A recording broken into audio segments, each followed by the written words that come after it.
The word I would use to describe UKIP is alternative. Racist. Progression. Small-minded. Change. Achievable. Unfair. Morally wrong. Lies.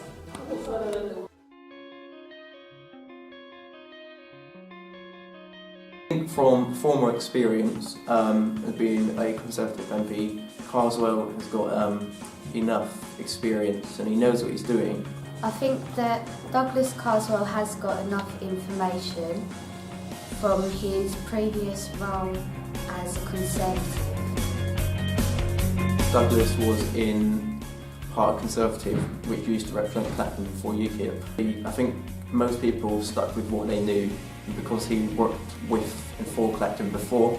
They thought, you know, if you stick to him, it will still be the same. So I think it's more like a comfort. We know him. I believe that he was voted for because he can bring change to the area that no one else has brought here before. Probably, people probably want to see his whole transition into UKIP. That's probably quite a hot topic to go on about, so yes, see what you can get about that. We'd like to know about what he's doing, what he's up to. I think the topic that you should ask him about is why he made the decision of changing from Conservative to UKIP. It's a negative vote if UKIP runs a country. It would be a shame to see a country go down so well because of people like him. It will affect the country if UKIP are running it because it will bring change. Whether people think it's good or bad, I think it will be good because we do need a lot of change in this country. The press has given the area a lot of attention. People from all over the country in the UK now, who probably have never heard of Clapham before, now know it. Obviously Banksy came and left his statement there, which was very popular.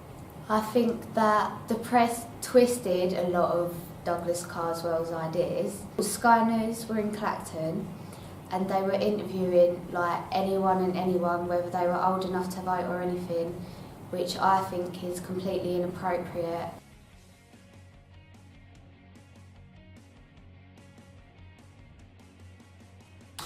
Carswell's view, and I believe Farage probably had the exact same view, was that they probably knew that Banksy, being from Bristol, probably somewhere in the world, heard this news about this place and didn't like it. So he came, made his statement.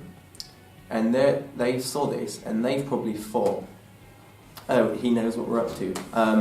In the sense that Banksy's not even from the area, but yeah, he's making a statement about how they're trying to disguise themselves as a symbol of, well, I guess the birds representing freedom, but actually he used the birds just, you know, to show birds come from all over the country, yet they're symbolised together as a piece. They come from all over the globe, just like the people do and the inhabitants of Clacton. So Carswell's response to that was probably not very good. If it wasn't removed by the council, I'm pretty sure he would have had it removed himself. I think Banksy's painting was related to what was happening with UKIP in the area. However, again, that is someone's opinion. It doesn't mean you're racist if you're voting for UKIP. It just means that you want something different where someone is actually going to create change in your area.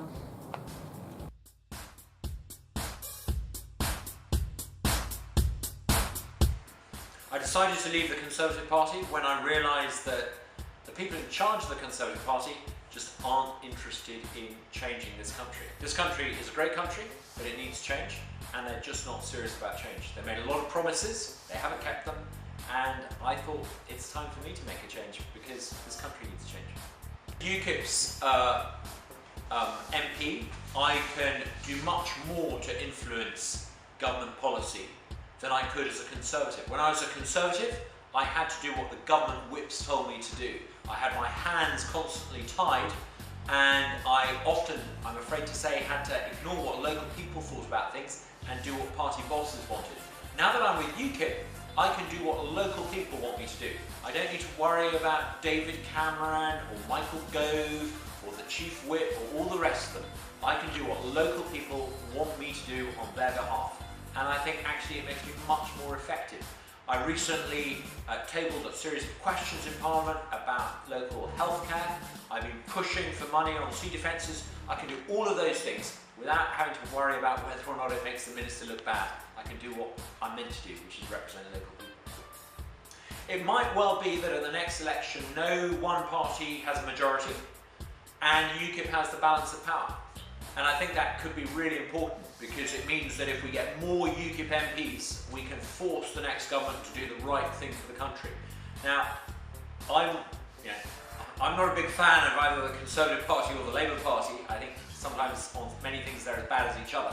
But if the Conservative Party was willing to give us a vote to leave the European Union and willing to give us real political reform, I would be willing to support them on some things.